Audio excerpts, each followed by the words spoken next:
All right, it's Kristen Chill. It's been 3.5 years since I've taped one of these podcasts, and I'm back. I don't know if I'm back with a vengeance or I'm just back because I don't know what else to do with my life, but I'm here. And I picked one of my favorite people. I don't know if we share the same affinity for one another, but I love Dan. The show is it started out being about depression, etc., but we've moved into the neuroses, the overthinking, anxiety-ish kind of stuff. More stuff like, I guess, the Woody Allen vibe, minus the whole, marrying your stepdaughter thing. So I think... Well, to be fair, it wasn't technically his stepdaughter. Was it not technically stepdaughter? No, because he was never married to Mia. So. Oh, they never got married? No. Okay, here's the thing. You just listen to something, and it's a game of telephone. Mm-hmm. I hear on the telephone, then I go, okay. Did you watch the documentary? No. I read his book, though. His book, forgot what it was called. Apropos of Nothing, was that what it was called? It sounds familiar.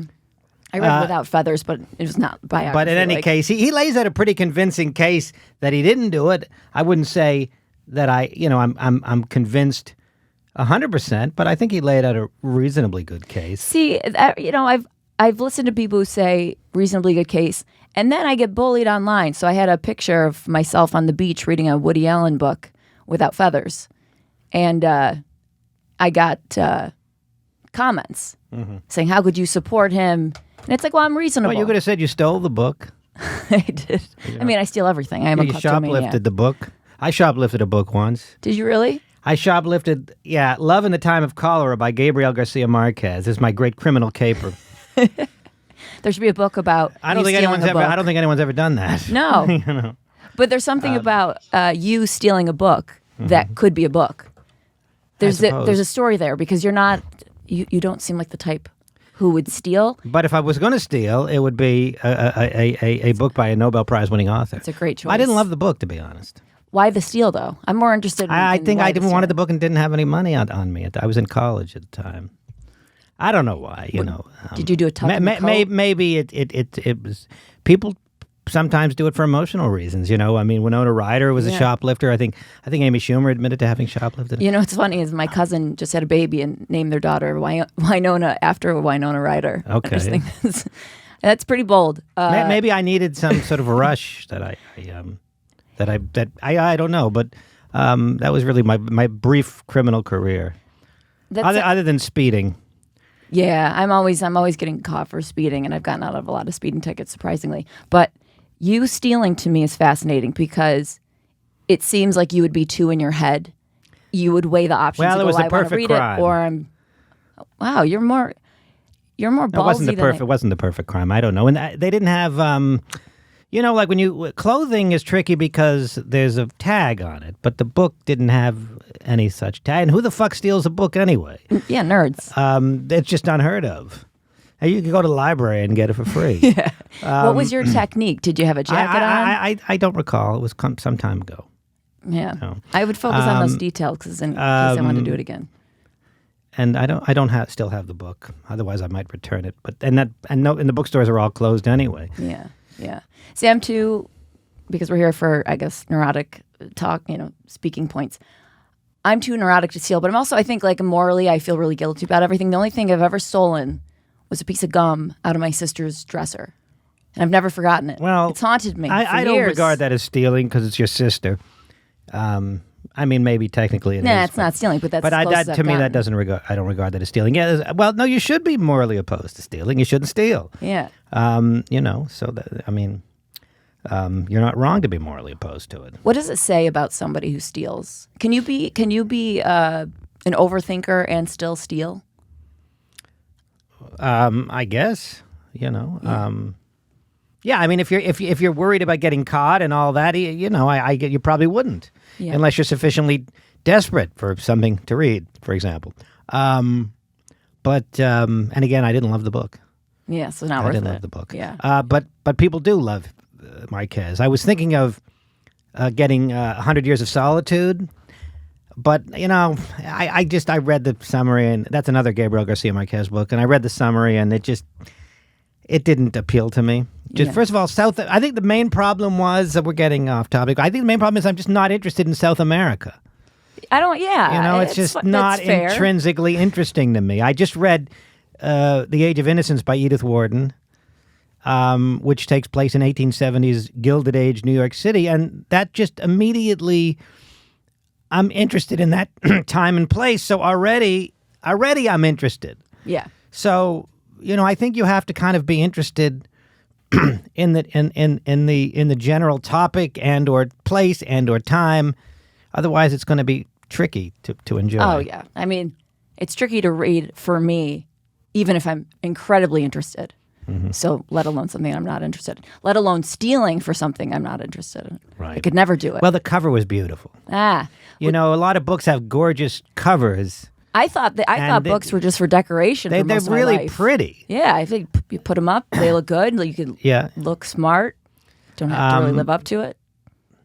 But anyway, it wasn't my cup of tea, that particular novel. Anyway, we're here with Well, I'll never Kristen Carney with books.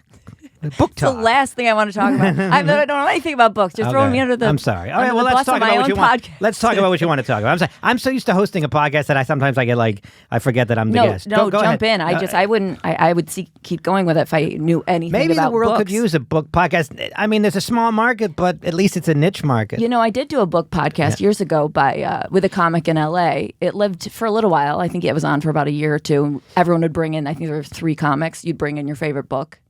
And so I was a little nervous because I'm like, I don't know all the classics, but I like to read. My favorite book is called Stiff. It's not sexual. It's about what happens to the body. Yeah, okay. The whole life of the cadaver. And the author, her name escapes me right now, Roach, Mary Roach. Mm-hmm. She's a science writer, but she's incredibly funny. Mm-hmm. So she's taking the dead body and the actual science of what happens after, whether it's how we decompose or how we donate our organs to science and being the dummy in the car getting crash tested with the best sense of humor. They use cadavers for that? I thought they used those plastic dummies or whatever they're made of. Apparently they put you in a blue stocking, like your whole body's in blue, and she makes light of it. I didn't know that. I thought they used the dummies for that. But that's what I thought. Anyway, well I'm dead, a dummy or alive. As a future cadaver, it's certainly food for thought. In terms of whether I want to be a crash test dummy. Yeah, it's literally food for thought. Yes. I would work on a cadaver if I could. Just a little hot sauce would be fine. But that's the book I brought in. So I like to read books like that. Yeah. Well, we could never do a book podcast together because I don't think we're on the same page, if you will, in terms of books. Although I'm not interested in South America either. I would be, New York would draw me in. Yeah. Things I guess maybe I can relate to. Yeah, for some reason, South America doesn't fascinate me on any level. Yeah. Well, I'll never see you in Patagonia. I'm not saying I wouldn't enjoy visiting, but just the history. The history doesn't interest me. If someone offered you a ticket to go for a month. Yeah, would that be too long, a month?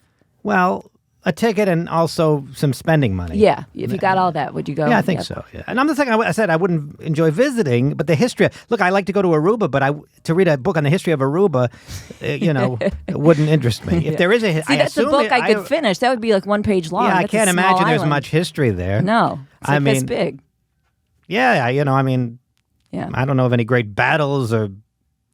Yeah. Whatever happened there, I don't. Yeah. But in any case, yeah, I just don't come across books where I'm like, wow, this is a real page turner. For me, it's like, wow, this is a real letter turner. Mm-hmm. Yeah. That's how I read. So I want to talk to you about you. All right. And not books. Okay.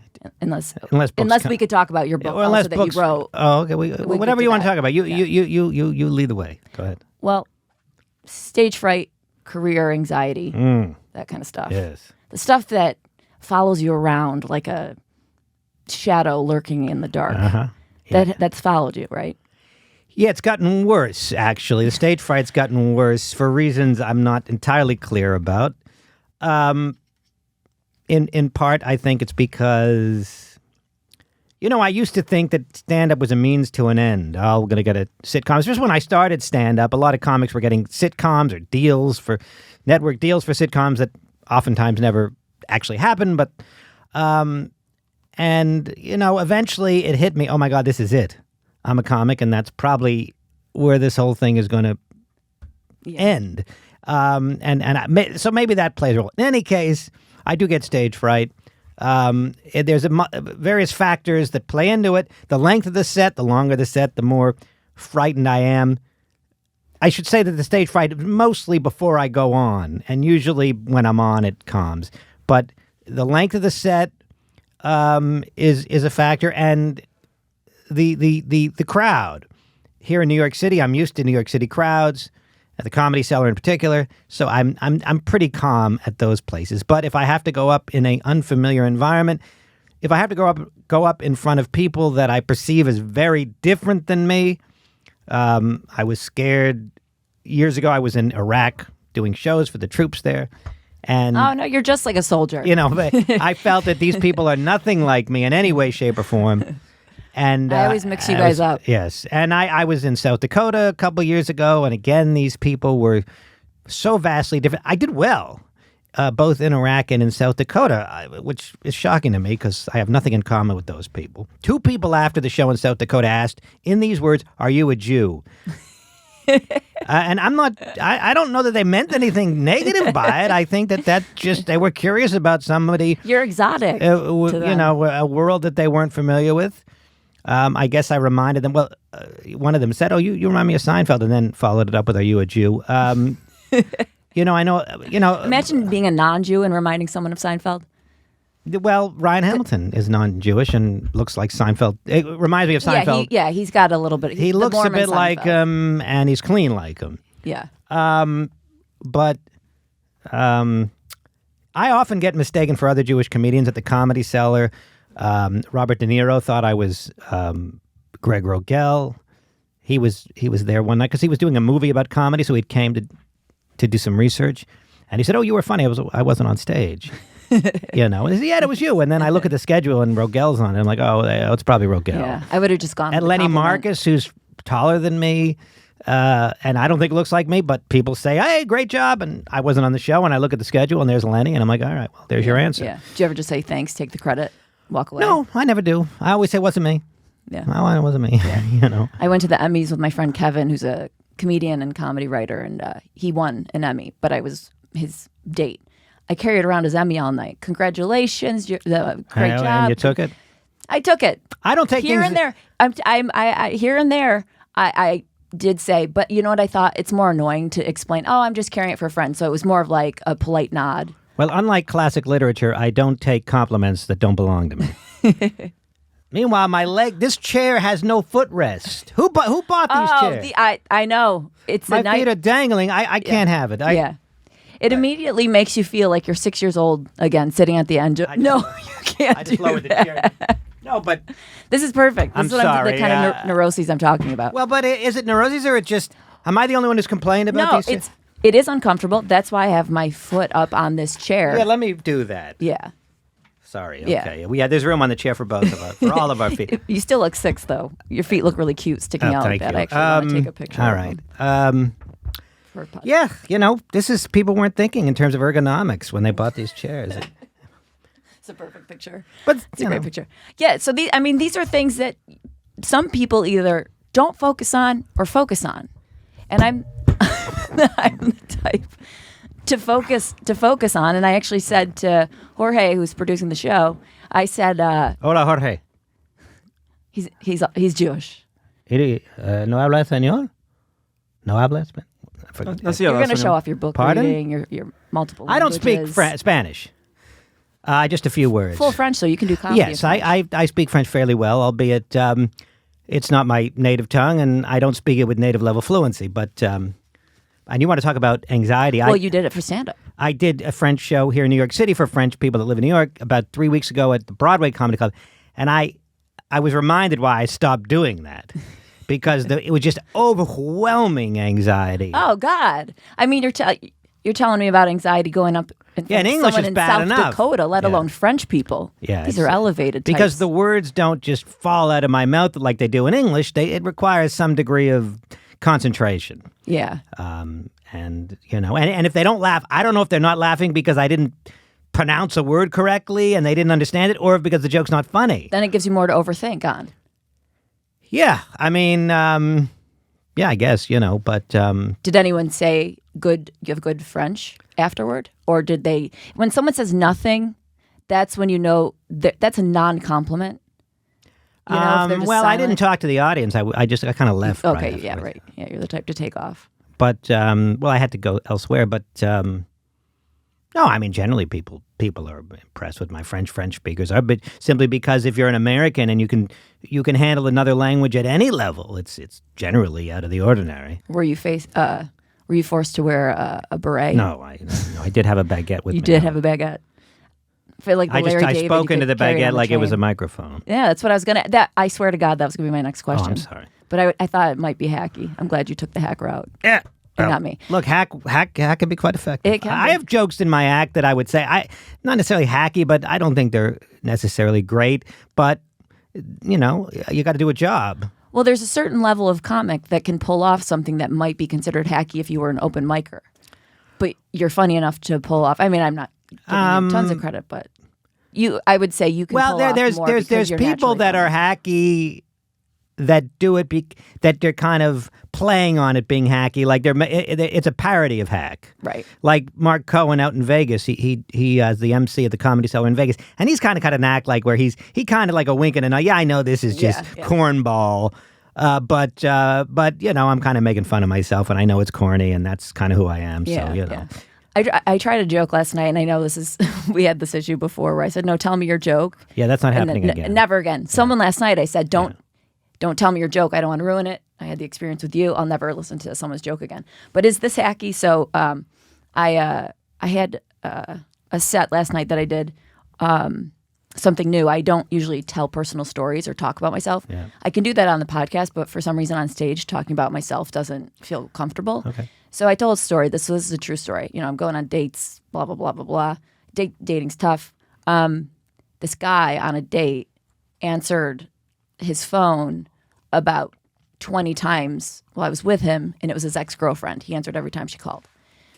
He promised that she wasn't going to call again. He said, the way he said she was not going to call was almost like he took like a mob hit out on her. That's how much he was confirming she was not going to call again. So I said, okay. So we go to his place. I start getting personal with the thing that I'm using right now to speak on one of his parts. I'm not going to talk about sex. Okay, all right, sorry. you know what I'm talking about? Okay. Yeah, okay. You know what I'm talking about? I think so. Yeah. Yeah. All right. I think I get it. Okay. I'm so awkward. Just say dick, Kristen. Just say you were. No, I can't do it. It's too crass. So during it, Yeah. Okay. the phone rings. Yeah. He answers it, gets up, leaves during the action, Right. exits the apartment, takes the call from his ex-girlfriend. So in the joke, I was just trying it for the first time, but I said something like, because that's a tough, that's tough. Yeah, to it's an take. ego buster. So I said I didn't know I was going to have two hard things to swallow. Oh, okay. Yeah. No, that's fine. Was that hacky? I feel like it's a little hacky. I don't think. No, I don't know. I don't want to be the judge and jury of what's hacky and what isn't.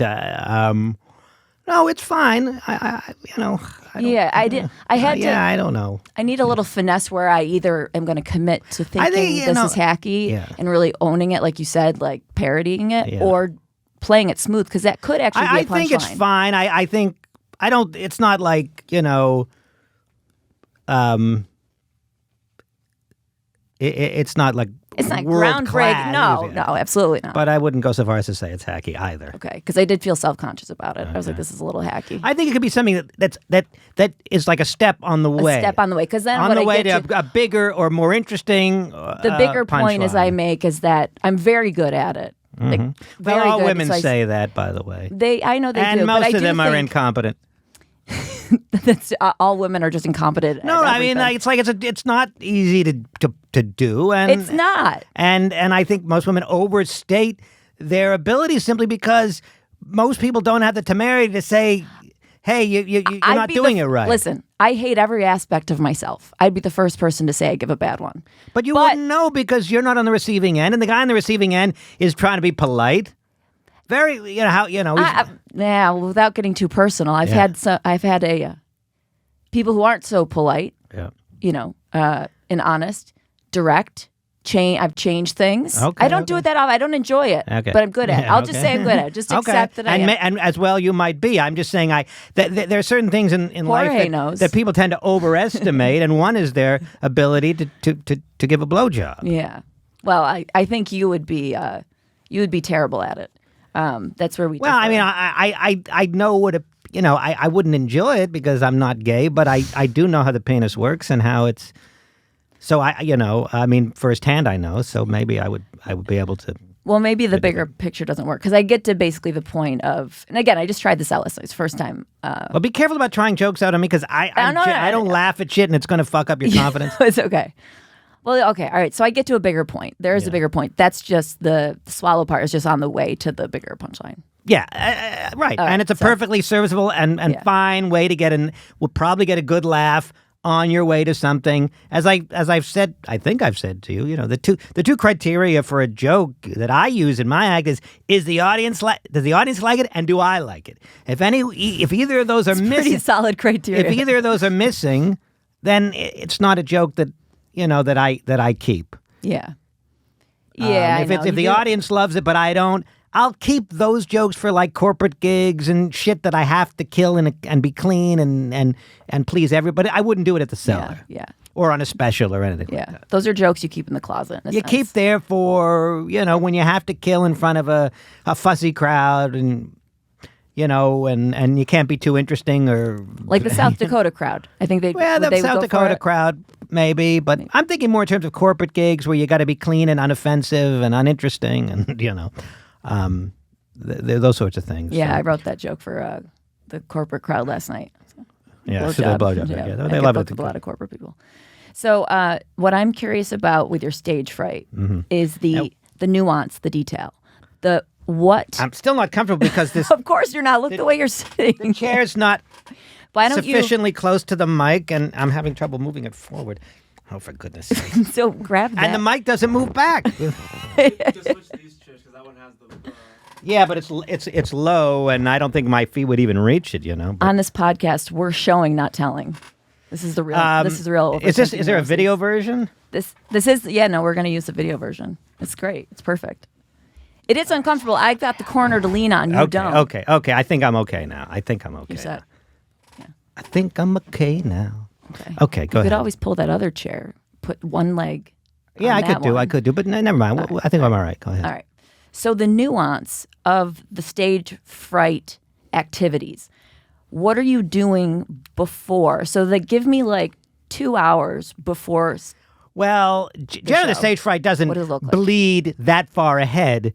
But it can. You don't have a 2 hour window of stage fright? Well, it depends. When I first started, it was the whole day. Yeah, that's what I would. The whole day was ruined. Yeah.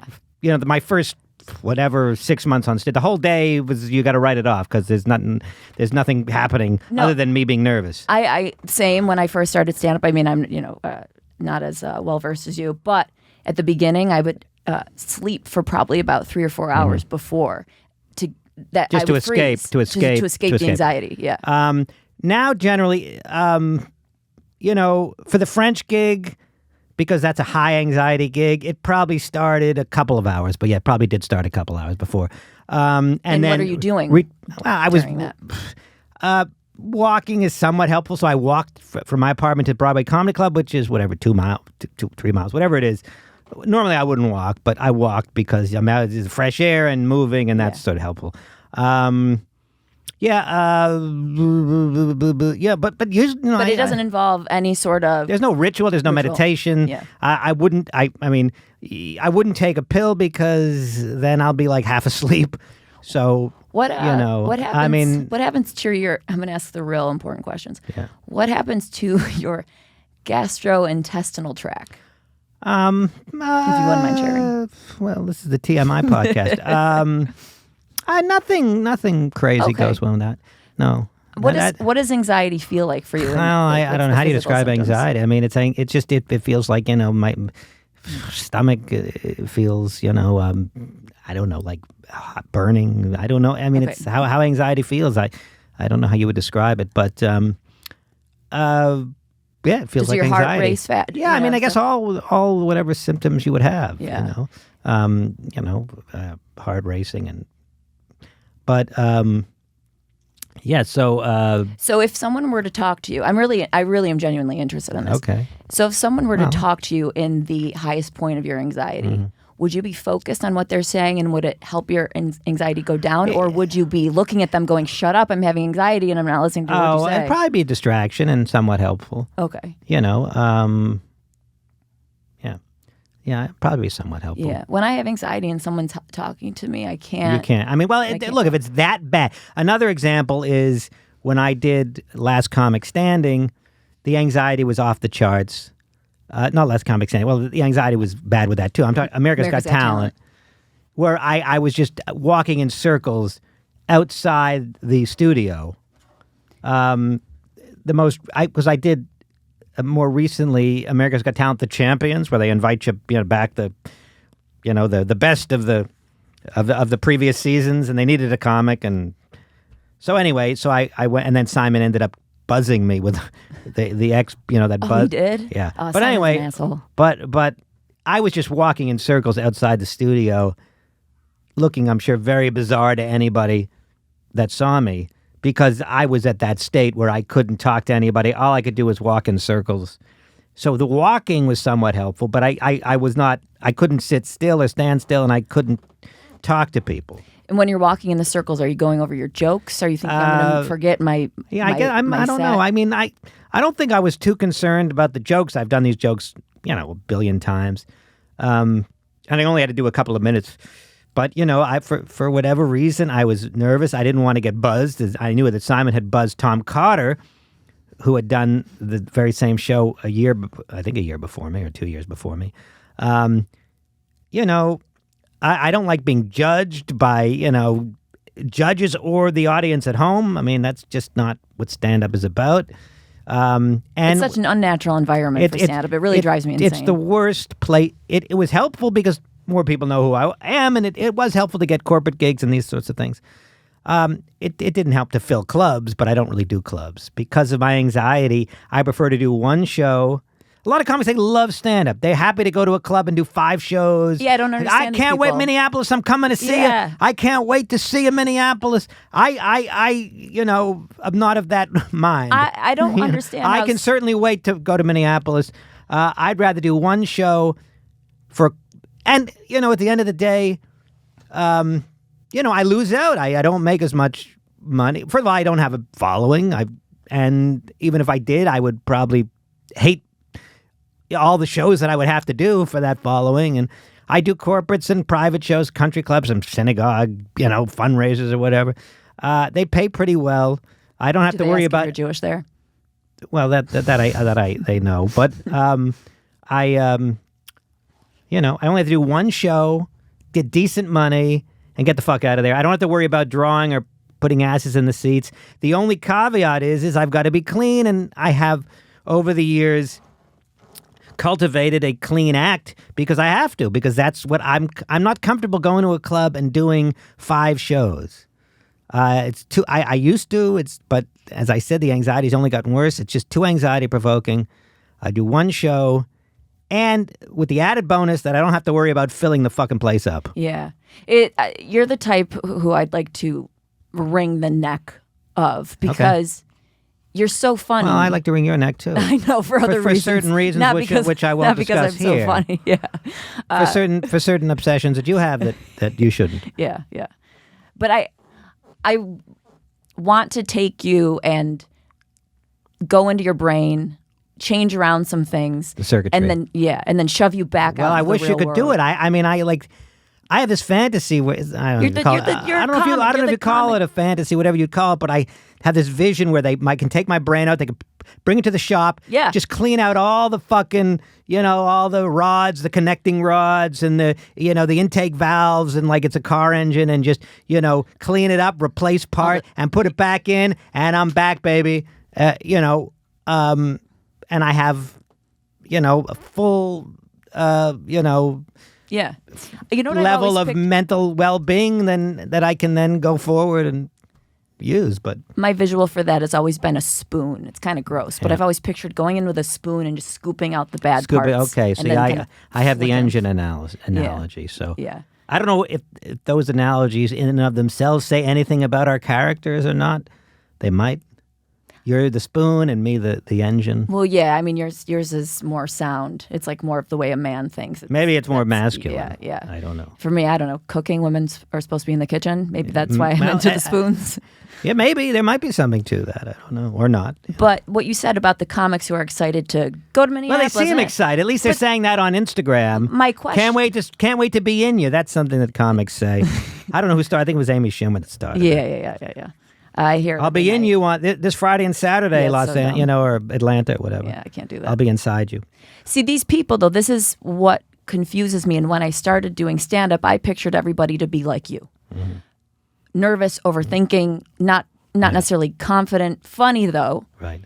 And then I found out that wasn't real. It was like finding out Santa Claus wasn't real. All these people that I envisioned in my mind to be funny types didn't have that personality. A lot of people had the confidence and this tenacity, and I wanted everyone just to be suffering horribly like me, and they weren't. Well, enough are.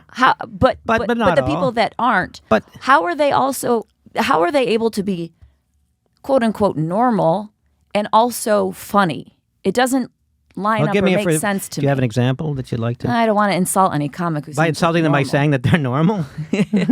Well, like Sam Morril, for example. Yeah, but he may not be so normal. He may not, but it's all. I'm just that's. I don't know how normal he is, one way or the other. Some are very good at marketing and very good at self-promotion. Doesn't mean they're normal. It means they're good at that. But it doesn't make sense how you can be good at that and joke writing at the same time. Well, it's like two different brains. They took. Yeah. It's like they. Right. It's like took apart a mannequin and put on a different hand from a different mannequin and put it together. Well, some of them also might hire people to do that for them. But I don't know. I guess some people, it's like the pretty girl that's also good at math. I mean, it happens. It's not every day. Yeah, it's very upsetting. But they're out there. You're talking about me. Yeah, are you? Right. 2 + 2. Well, all right. You got the basics. Yeah, got it down. So I guess sometimes they do coexist in the same human being, but I think as a general rule, your point is valid. But maybe but again, there's certainly plenty of tortured comics out there. I'm not seeing enough of them.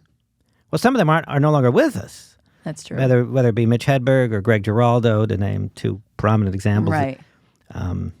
Do you think there was a change in the personality type of comics as time has gone by from the 90s to now? I think that now comedy is more of like something that normal people think is a viable option. And also because of TikTok and Instagram, like literally anybody can theoretically, become well known.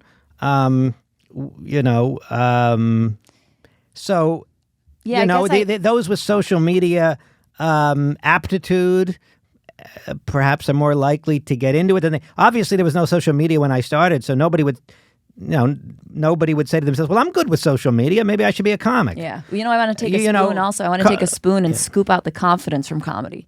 I don't like all this confidence. People on stage liking themselves. Hate yourself. I don't like that comics, that the cool, good-looking people are doing it. Yes, right. And I know I may look I don't like mean cool, I don't want to belabor the whole Matt Rife thing. I don't know anything of his comedy. I've never seen any of his stuff on TikTok. But it's just like good-looking people doing comedy. It's like, well, this is supposed to be our thing. Right, exactly. It's like... but you're an attractive woman. See, this is how I relate to the whole transgender thing. Yeah. It's because I feel like I'm in the wrong body. Mm-hmm. You feel like you're an ugly woman. On the inside, I feel like George Costanza. And on the outside, I don't look at all like George Costanza. No, not too much. So it doesn't line up how I feel and how I actually look. And so then I find myself having to change so that it makes people comfortable with me. If I was acting like George Costanza, people would say that's odd, and maybe it wouldn't feels work. False. Yeah, it wouldn't but work, that's maybe. really who I am on the inside, and so I feel like I'm in the wrong body. I'd rather be a balding. And you might be. I mean, I guess you could theoretically try to ugly yourself up. I don't know. Impossible. No, I mean it's possible. I wake up every morning. It's just your facial structure is so delicate. That's true. Yeah. You got a very, very I guess, model like facial structure. And it's a shame. It really, because it's like I'm stuck in the middle. I'm not pretty enough to be a model, and I don't look right enough to be a comic. So it's like I'm in this limbo.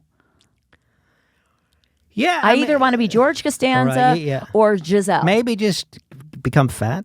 I thought about it. It's actually no. It's really I thought because that fat will just erase all the hot out of you. Yeah, well, I don't know if I could even really get fat. Yeah. I think that's a well, problem. you're so thin that you have a long way to go. Yeah, I know. It's funny when I was doing a podcast the other day live, and someone was calling me in the comments Skeletor. Mm-hmm. You're a little messed up when you're taking that as a compliment. Yeah. I really was like, that's great. I'm at my ideal weight. I guess you have an eating disorder. No, I actually, the reason I'm thin is because of my anxiety. Mm-hmm. And comic the other day said, it doesn't just eat, just put something in your mouth. But when you have anxiety, like I was asking you, what does your anxiety feel like? For me, I have a lot of butterflies in my stomach, but I feel sick, not sick to my stomach, but I feel if I ate anything, I would be sick to my stomach. Mm-hmm. And so it's really hard to, there could be a beautiful cheeseburger in front of me and I don't want it because my whole body feels like it's vibrating, and it will vibrate so much that it will just heave out the cheeseburger on its own. Well, not because I have an eating disorder. There are medications that can give you an appetite.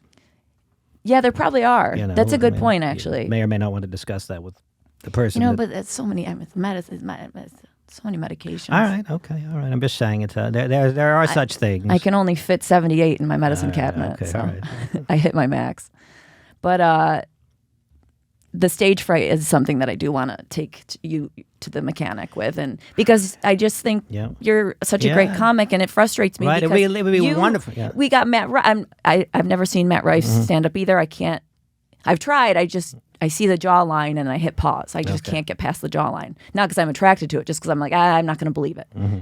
And I get anxiety, so I can't watch it. Okay. But to me, there's just a little tragedy that everyone knows Matt Rife's name and not Dan Naturman's name. And not to make you feel bad, but it bothers me. I feel like it's an injustice. Oh, well, thank you. People like to fight, racial injustice and, all that type of stuff. I'm more about... Well, this is more important. Yes.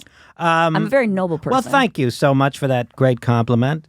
It would be wonderful if I loved every second I was on stage and looked for, like many people do. There's many comics. But then you wouldn't be you. That's the paradox. Yeah, well, you wouldn't be you wouldn't be the funny version of you. Yeah, maybe. I do think that there are comics that you think are confident because the stage is the one place that they are confident, and that's where you see them. But off stage, they're not very confident or very well adjusted, but the stage is their therapy and the one place where they are at complete ease.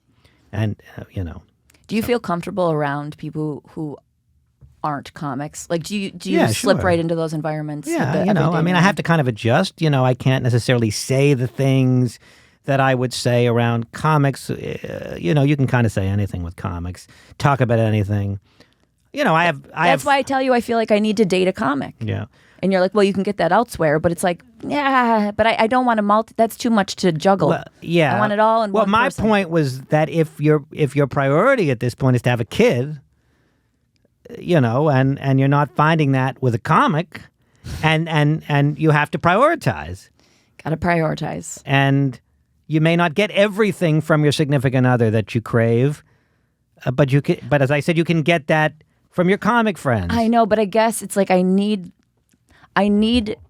that in order to feel attracted to somebody. Okay, well, when I feel funnier than a guy I'm going on a date with, I'm not. All right, I'm not then that's a difficult situation. It's a very difficult situation. If your desire for a child outweighed that, then I guess you would make that compromise. That's true. So I don't know if my. But that wouldn't necessarily be fair to the guy. Exactly. So then I brought up the possibility of being a single mother by choice. Yeah.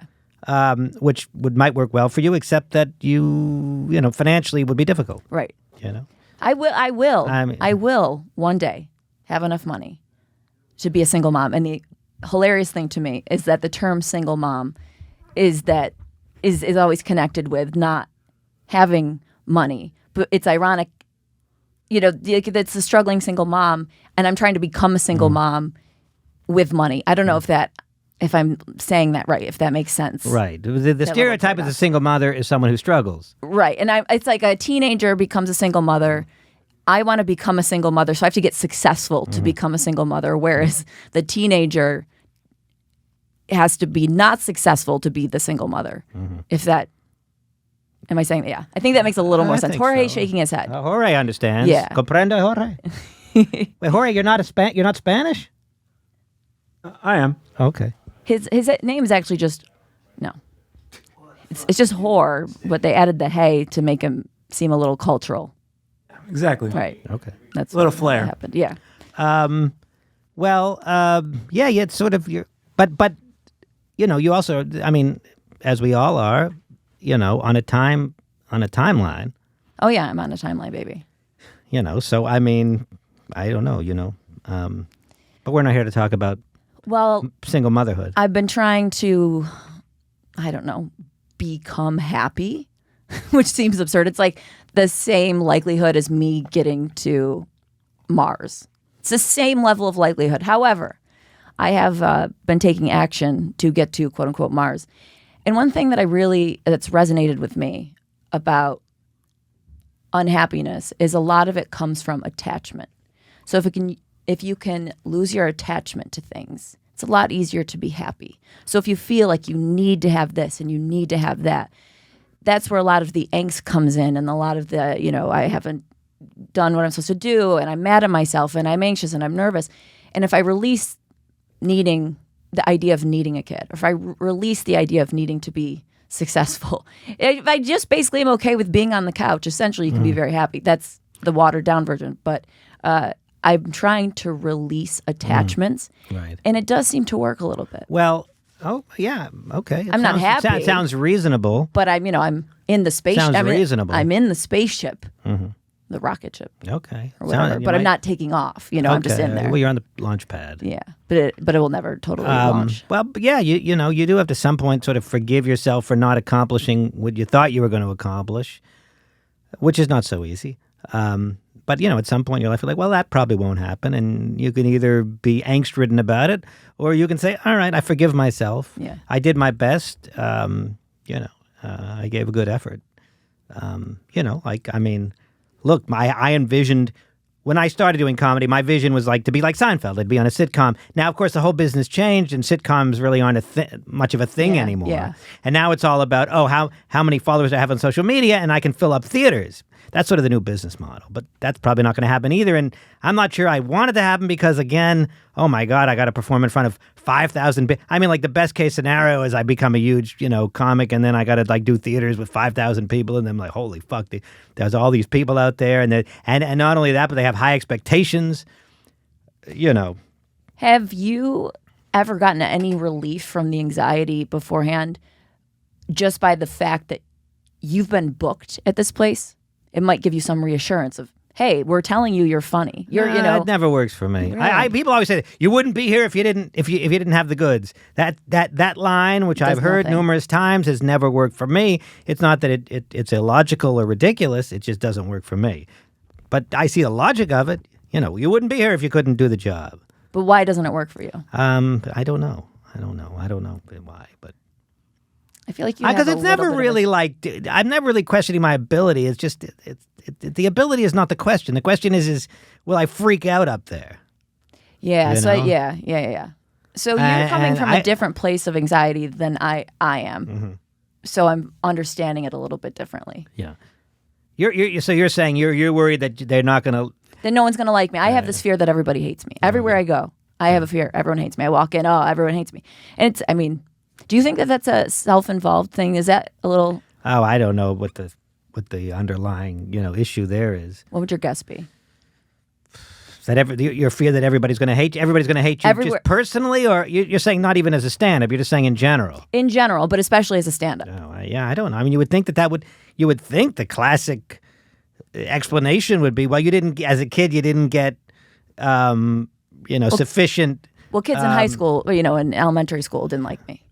And that's kind of stuff you're supposed to get over by now. And it doesn't debilitate me to a huge extent anymore, but it did for a long time. Freud, I guess, would say this all about your parents not giving you appropriate, My parents were obsessed with me. Yeah. I was their life. Mm-hmm.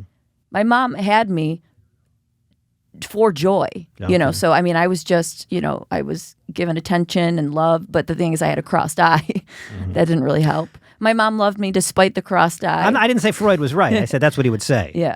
But others would say that, your peer group has a lot to do with it because that you spent a lot of time with them, obviously, as a kid. So, well, maybe that's it, Yeah. Yeah. This is my first memory, 3 years old with the crossed eye.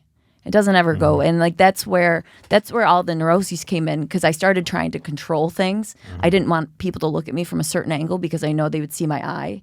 Oh. And I would hold my arms in a certain way so I could kind of block my eye. And this is a 3-year-old, Then I had to wear a patch. I had glasses, a patch, I had surgery. Surgery, I mean, of course, that was temporary, but it filled the whites of my eyes with blood. And so when I would wake up in the morning, the blood would be dried shut, so I wouldn't be able to open my eyes. It was a kind of a traumatic thing when you're trying to open your eyes as a kid and you can't. So I would have to yell to my mom. She'd come with a solution, rub it on my eyes, and then release the crusty blood. And my brother would call me Wolfman and all those things. Well, maybe that's what it is. Yeah, I always wonder who I'd be if I didn't have I mean, obviously the eye is straight now. Thank God. I can't imagine. Like, I really couldn't. If I didn't have that surgery, I probably would have offed myself a long time ago. All right. Well, thank God for the surgery. Well, no. Anyway, so we've got the stage fright stuff. I have a better understanding now. It's you thinking, am I going to freak out on stage? It's not you thinking, I'm not going to be funny. They're not going to like my jokes. It's less that, yeah. I mean, sometimes there is that. If I'm performing, like in South Dakota, these people are very different from me. Will they like my style, my New York stylings? But more than the other stuff. Right. So I just was explaining where I think my personality developed. Where do you think your anxiety developed? I think a lot of it's just genetic. Yeah. We could get into my parents not giving me sufficient, positive feedback, and that's probably true. It was understandable. That's probably that's probably true. But I think a lot of it's just born with just an anxious personality. Other members of my family have it. So when did it start to show? I think pretty quickly, but I mean, I think forever, basically. There's nothing, but that's so cute to me now as an adult. A kid who's 2 or 3, who's a maybe little not neurotic. Well, I don't know about 2 or 3. I mean, I don't know. I mean, my mother would be a better person to ask about how I was when I was 2 or 3, because my memories are. I mean, I do have one memory that's of some significance. But I don't even know if this is that unusual. I think it is. I remember I was about 4, and we were going to St. Thomas, my first time ever on a plane, and I was crying. I don't want to go. I was worried because the plane would crash. Yeah, of course, yeah. And I was on the jetway, the jetway that connects the gate to the airplane. Yeah. At JFK.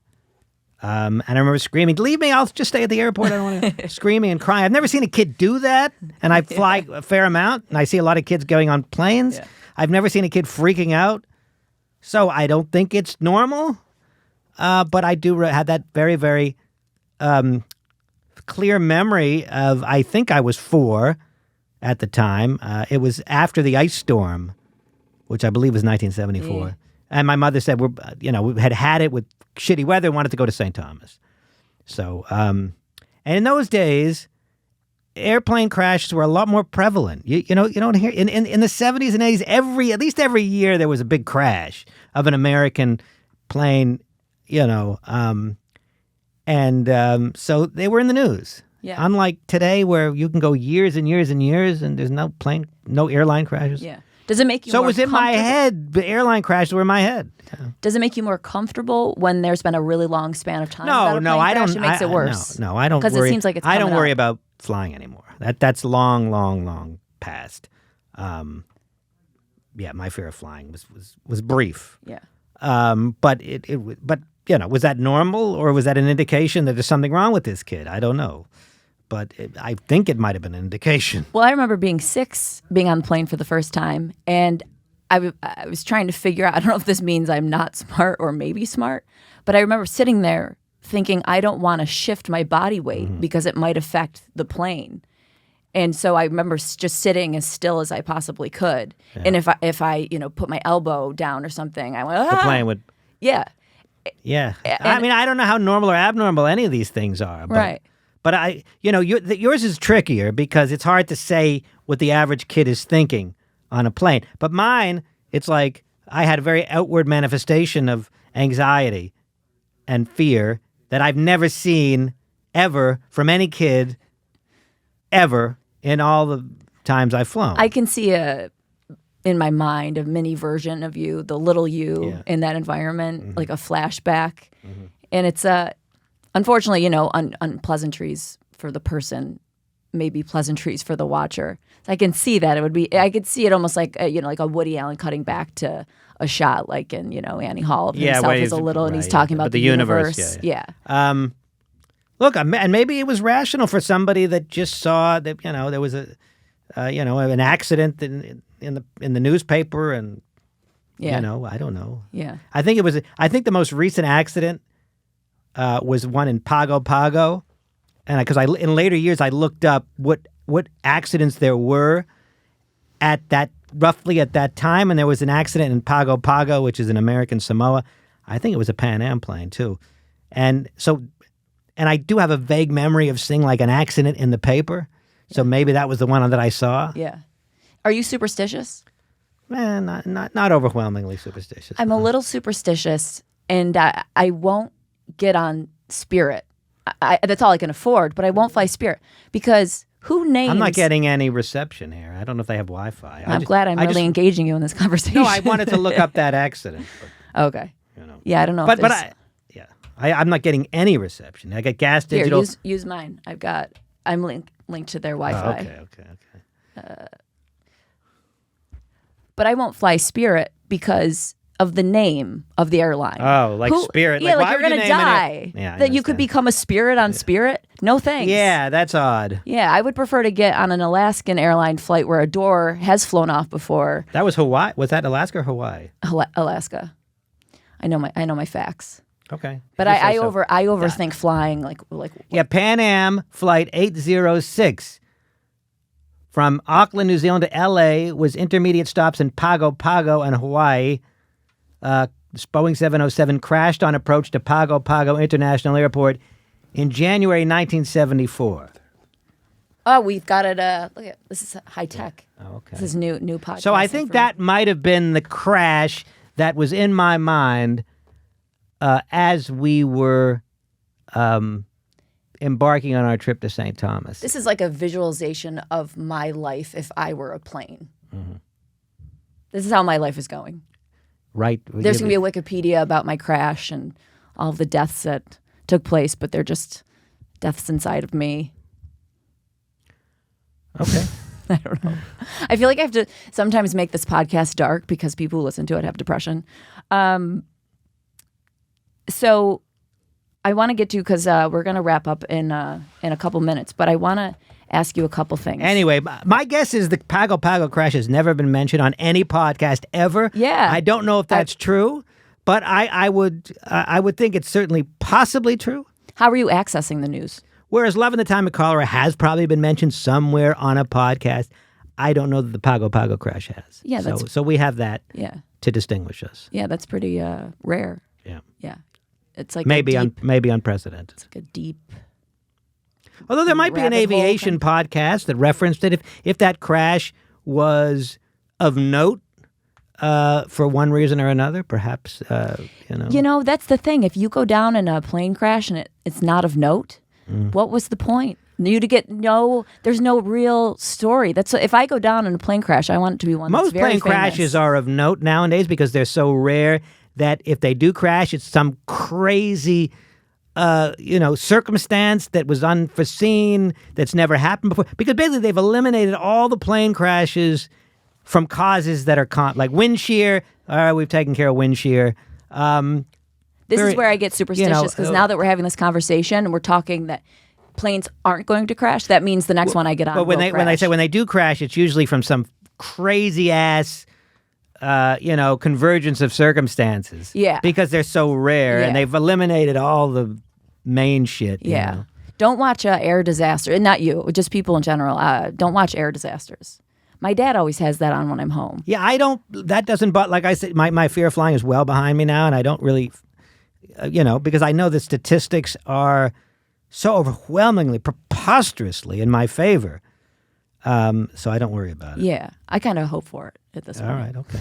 Yeah. Before I would be really, But it's not the most pleasant way to go. But it's not like it's immediate.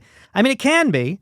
And there are circumstances where you're flying along and you're in the clouds and there's a mountain and poof. Yeah. But mostly they take time. Well, and it's a very unpleasant several minutes. To kind of come full circle, I'm going to reference a book, Malcolm Gladwell, Outliers. Okay. Talks a lot about plane crashes and how they happen, and they changed in countries that use language that's like the respect language, where you have to speak to your elders in a certain way. They stopped allowing that. You have to train in English and fly in English because we don't use that language. Because guys in, I don't know, Asian countries, I don't know which ones exactly, were too afraid to tell the captain, I think we're about to crash into a mountain, and then crashed into a mountain. You could hear them hesitating. They knew, no, this is not right, but they wouldn't speak up. So, well, but what does that have to do with the language that they're speaking? Because they're speaking more out of respect or something. I don't know. That's actually a good question. Well, I've heard of it. I mean, because when you're the first officer, the co-pilot, the captain's the captain, and you're afraid to say, "Hey, captain, what the fuck are you doing?" Yeah, because he's the captain. Yes, but that can happen no matter in any language. Yeah, That's a really good point. It's a really good point. I have to think but about maybe if you're I don't know to the extent that I would have to read Malcolm Gladwell's book, but that is an issue. Where the co-pilot knows something is wrong, but is afraid to say to the captain. Anything. Yeah. So I always check out when I get on a plane. My superstitions. I look at the pilots. I look at the co-pilot, and I think that's a guy who could speak up to that guy. I do my little assessment. Right. So when you walk on, but what are you going to do if you don't see that? You're going to walk off? And I'll freak out the entire flight. Oh, okay. I have stayed off of one flight. Yeah, okay. My fear of flying is pretty much gone now. I still go through a routine. Like I have to look at the plane first. I touch the plane before I get on it. I have to look at the pilots. And then when we're going through takeoff, I say the names of my past loved ones, and I have the routine. Once we hit 10,000 feet, I'm cool as a cucumber, and I'm kind of cool, even through the routines now. Mostly because I really don't care if we go down. Okay. But well, that's helpful. Yeah. I mean, it's just But I before used to be so. The other people do care, but they do. But before, I would think if I stop being nervous, my nervousness is keeping this plane afloat. Okay. I'm more effective than gravity and air and the lift from it's air. It's not the lift, yeah. Yeah, it has nothing to do with the lift. It has to do with my anxiety. Okay. If I stop being anxious, the plane's going to go down, and then I'm responsible for everyone's death on the plane. But again, as far as not. Well, I've already said this, but as far as not caring if the plane goes, I can understand maybe you don't care if you die, but it's going to be a very unpleasant several minutes. Worst. Oh, my God. I wonder if you do just kind of I read a lot about death and spirituality and whatever, all that stuff. I have heard a lot of people who have had these near-death experiences where they've clinically died and come back, where they've been, say, in a car accident, their their soul leaves their body before the accident, so they don't feel any pain. So I'm wondering if that would happen during a flight if you were crashing, if you just it was such trauma. Dissociate. Well, maybe you would. And you don't really experience it. Maybe you would. Yeah. But, I... but from the screams of, of passengers that are on flights that have been involved in difficult situations, it doesn't seem like that's happening. Yeah. The one thing that I think would be good out of going down on a plane is generally I'm flying alone. That would be the one and only moment where I would be willing and so comfortable to hold a stranger's hand and really connect. So at least I'd go out on I'm connecting with somebody. And having helped somebody maybe have their final moments be a little bit less. Yeah, I'll never do that unless unpleasant. I'm about to die. But, if someone just said, here's a nice person and be vulnerable with them, I would never do that. But in that scenario, I'd get to live that out a little bit. But before we wrap up the show. But there are some accidents where you don't know what's happened. It's just instantaneous. I think there was one Air France plane where the instruments were clogged. The sensors were clogged with ice, and they were going down. but I don't think the passengers knew. Right. And then they hit, and it was dark, so they couldn't see if it weren't dark, they would know that the water, they would be able to, but they didn't. And there's no measurement. And they hit the water. That one was on air disasters. Yeah. That's a very famous, as I said, all accidents now are famous because they're so rare. Yeah, yeah. There was one that went from Newark to Buffalo. Yeah. And this made me stop flying United. Yeah.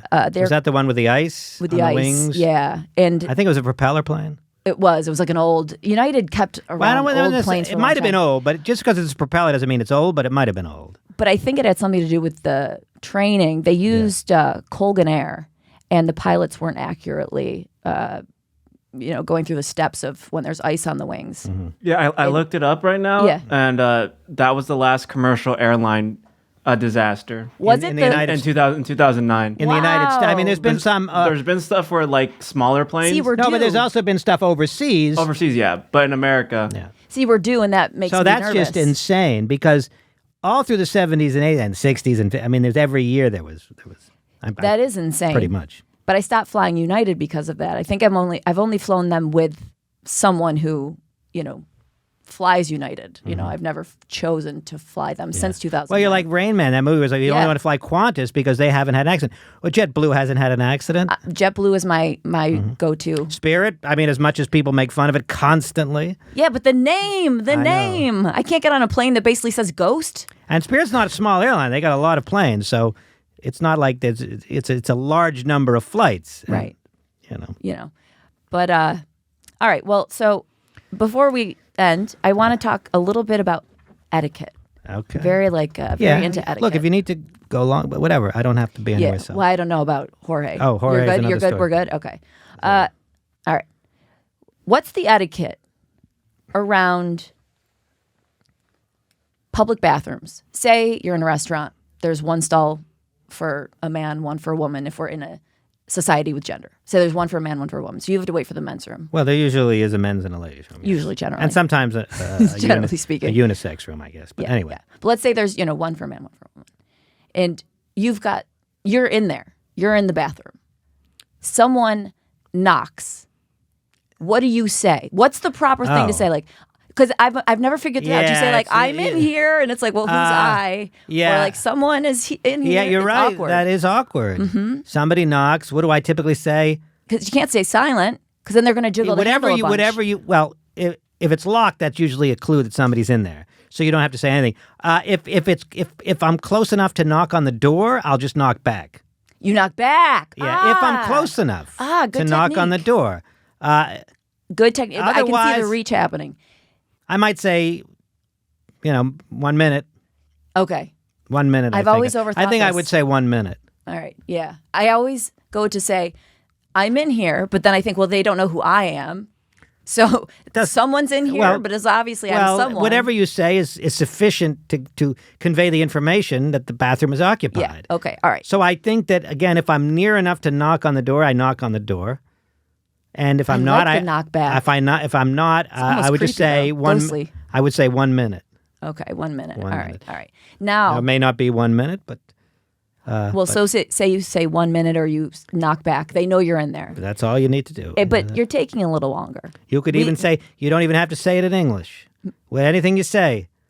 Right. It's just a noise is sufficient. However, now they're waiting for you. Say you're taking a little longer. Maybe your gastrointestinal tract is not working that great because you have a show coming up. Yes, okay. So you're in there a little bit longer. Then they start jiggling the handle. What do you do then?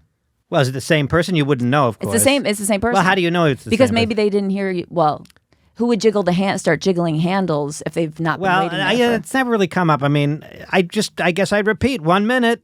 Okay. I start to punish You them. know. If they know I'm in there, Yeah. and then they get impatient, and they do like a handle jiggle, then I'll take longer. I'll go, you know what? I'm standing here an extra minute. If at all possible, I'll do whatever preliminary work I need to do at a public bathroom. We're talking about, generally speaking, where this becomes more of an issue is not urination. Right.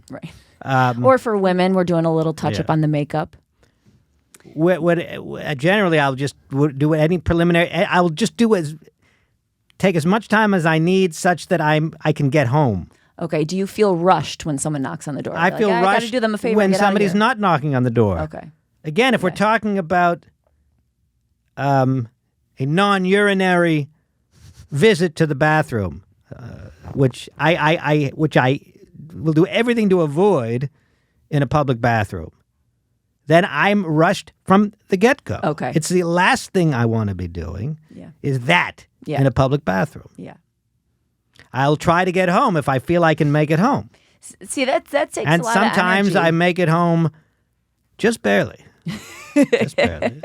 We've seen the evidence. Well, that's helpful for me. You know. It really is. I've been offended when I walk out of a bathroom stall at the same time. This is more when it's like a bigger bathroom, say it's a busy place. I've walked out of a stall at the same time as someone else, and the person walking in doesn't choose my stall; they choose the other person's stall. Oh, I get offended. I mean, that may have. I never worry about that.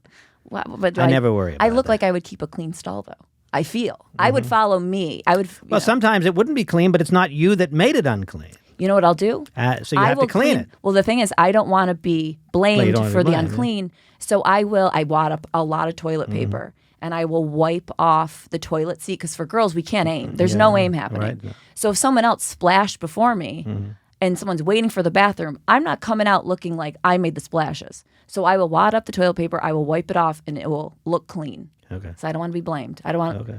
even though if I never see the person again, that eye contact, that moment of, it was like we had a moment of like, hello, and then they walk in and then totally lose respect for me. I can't handle it. I do wonder what like Dave Chappelle does when I go to, if I'm at a comedy club and I need to use the bathroom for whatever reason, I use the bathroom. But somebody like Chappelle, who's hugely famous, I would imagine doesn't just go into the Comedy Cellar bathroom. So I guess he needs to make sure that he doesn't need to use the bathroom whilst he's at the Comedy Cellar. You pose an interesting question. He's got to use, I mean, he's human. Yes, but he might say, look, I'll make sure that I'll carve out, like, I know I'm going to be there for an hour and a half or two. I'll make sure that... Carve out my own hole to pee in? Well, no, to carve out a time, like, make sure that I'm ready to not have to use the bathroom for 2 hours. See, I wouldn't think he's thinking that much about it because he's Dave Chappelle.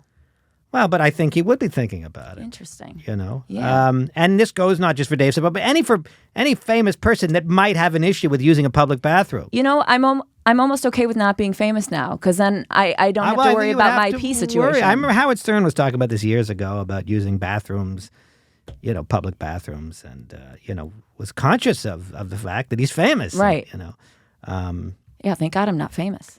I wouldn't be able to handle that and has pressure. to worry about those sorts of things. I would rather be poor and unknown than have to worry about the bathroom. Taylor Swift, she can't be seen in it, can she? I don't know. She can't be seen squatting on a... Well, she'd be doing a big squat because she's tall. She's like 5'11", something like that. All right, well, that solved a little bit for me with the answer to what you do when someone knocks. All right, and then last etiquette question. If you walk into a business, let's say it's something like Starbucks, where you're going to walk immediately to retrieve your service. You mean to the counter. Yeah. But someone holds the door for you. So you go in first, but they actually were there first because they got to the door first. Do you let them ahead of you in line? Do you offer, or do you just act I'm like not it even didn't sure happen? that's ever really come up. That's come up for me many times. I'm a woman. People hold the door for me, so it's probably more prevalent. Oftentimes they hold the door on the way out. But I guess they would hold it on the way. Yeah, I guess it must have happened. Yeah. I never even noticed. Like, I guess, when you bring it up, yeah, sure, the right thing to do is let them go ahead of you. But maybe that's the reason people generally don't hold the door open when entering those sorts of businesses. That they're going to be losing their spot in line. Usually when I exit, this is when people hold the door. Right. If you were not so much when I enter. If you did hold the door for someone, yeah, I guess, and they were but they didn't let you go ahead. Would you? I don't think twice about it. Would you go? They should have offered me my spot back. I don't think it would be that big a deal. No. And if I was holding it, and we were both walking to the counter at the same time, because So I guess, now that you've sort of drawn my attention to this, I'll be more alert to it. Well, I'm very uncomfortable with it. It happens occasionally. I'm a woman, so I think more. I'm getting the door held for me more often, and I offer. Oh, you can go, and they'll say, oh, no, and then I haven't done that a couple times, and I feel like a jerk, but no one ever accepts. So I never know, should I offer it Yeah. or should I just act like, all right, he just let me in first. I just am going to go with it. I guess Not be a neurotic I guess mess. offer and and then they'll say, oh, no big deal. This is why I'm exhausted. This is what I think about all day Yeah. long. I can't get anything done. My head is clogged with this junk. None of this matters. And this is what I can't stop thinking about. All right, so last one. I'll ask you a last one. Okay, ask me a last one. All right, so this is a long time ago. My coffee that I would get at Starbucks was $1.95, and this was a while ago. That's a while ago. Yeah, because now it's $4. I Yeah, get 2 shots of espresso yeah. or something. So it was $1.95. I would have $2. Hand them the $2. Mm-hmm. I get a nickel back. Got it. Do you put it in the take tip nickel jar? or do you put it in the tip? Which I is didn't. cheaper? I never. Which is cheaper? I never. If I'm going to put money in the tip jar, I'll never put something small in the tip jar. Right, that clunk of that nickel You hitting the know. bottom of that. I don't mean, want that's that nickel. No, Especially in the summer if I don't have pockets or like I don't like carrying change around. But if you're just leaving the nickel, I would then put a dollar add on a top dollar to onto it. it. A dollar on top Yeah. of that. Yeah. In fact, I think I did that literally just today. I had tea around the corner from my house, and the change was a nickel, and I put a nickel and a dollar in the tip jar. okay, yeah. So that was my remedy for a while. And then every day I was going, well, I'm paying an extra $1 every single day. And they're just, whatever. Yeah. I'm a pretty good Or you tipper, could put but- nothing in the tip jar. But that's where I feel cheaper if I take the nickel and I'm like, thank you, I really need this, and put it back into my wallet. But the clunk of it falling into one their nickel tip in jar the tip is awful. jar, I just won't do. Right. So I transferred over to the debit Of course, card. I grew up, when there were no tips at these sorts of places. Right. I worked at an ice cream parlor. There was no tip jar there. Yeah. Right. The tip jar, I mean, It's a new thing. I usually do. I usually will tip whatever change I get, unless it's very small amount, and then I'll put a dollar on top. If I have a dollar, if not, I'll just keep it. But I'm not going to put a fucking nickel in the tip jar. Right. It's a horrible sound. That just that they clunk. they see it, and it looks like Yeah. It's like they'll always see if you just leave the 5 cents, but they'll never see They'll never when you see put it, the right. dollar. I know you got to. Well, You there's a gotta time it Seinfeld out. episode Yeah, where they put it George. in, and like, well, she didn't see it, and I got to take it back out. Yeah. And then they saw him take it out. So Yeah. it's very funny because it's very true. It's very relatable. But the whole tip jar now, everywhere has given my anxiety a rise. And now they have that thing where you can leave a tip on your credit card. Or on your debit card. So this was a while ago. At that point, I just didn't want to deal with the anxiety of it, so I would pay with my debit card a lot, and there was no tip option yet okay, at that yeah, point. at that point, yeah. And then they added that in, tip so the option. debit card doesn't even solve it. I use Apple Pay a lot, actually. I just kind of do my phone, but I'm a good tipper. So this makes me sound like I'm not a good tipper. I just in that environment every single day. But now I don't really drink coffee, so I don't worry about it too much. Okay. So. Well, coffee is healthy for you. I've read all sorts of wonderful things about coffee. Well, I feel every day like I've drank 10 shots of espresso just based on my nerves. So I can't add coffee to the mix. Okay. I mean, it can. But if your nerves are generated by depression, caffeine can help with that. Ah, really? I think so. I don't quote me. Caffeine. I'm going to put caffeine that on your is helpful. headstone. Caffeine is helpful for depression, and so I would imagine if your anxiety is is depression based, it would be helpful, but maybe not. Well, there's no worse feeling than having anxiety and depression at the same time, because you feel like a corpse, but a corpse that's running really fast. Like you feel dead, but then you feel really alive. I'm not sure I've ever had those things at the same time. They're usually one or the other. That's good. You're lucky. You're a very lucky man. Well, all right. I would assume you're Irish based on that luck. Yeah. Well, not even close. My niece did 23andMe, and she got 100% Jewish. Wow. And that's my niece. So if my niece got that, then I would have to have that. You are the real my niece deal. Well, then it was updated to like 99.6. But if my niece has 99.6, then I have to be that, because she's got everything that I have is in her. Plus, she's got other stuff from the other side of the family. Right. But if there were, if there was anything else, it would have shown up. it would have shown up. My sister just got a DNA test from my dad for Christmas. Yeah. I'm excited for her to do it so I can find out what I am. Yeah. I'm too lazy to do it, so I was glad he got it for her. All right. But Irish, I would imagine. I'm mostly Irish, a quarter Sicilian. Oh, that's a common combination. Yeah. The Catholics. The Catholic thing. That's Yeah, a Catholic thing. it's a Catholic thing. I don't know, though.